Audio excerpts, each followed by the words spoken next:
मैं मिस्त्री बनवारी लाल परिहार। मेरे पास में ये मोटर आई है, ये एल्युमिनियम की कोर है।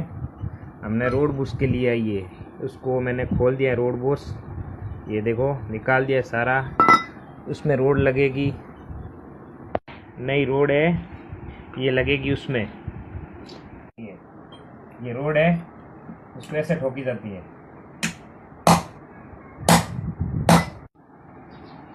उसके अंदर ये लगेगा।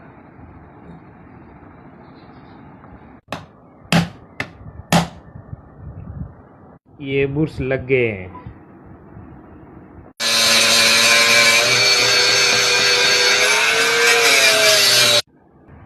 मैंने ये मोटर तैयार कर दी है, ये देखो चालू हो गई है।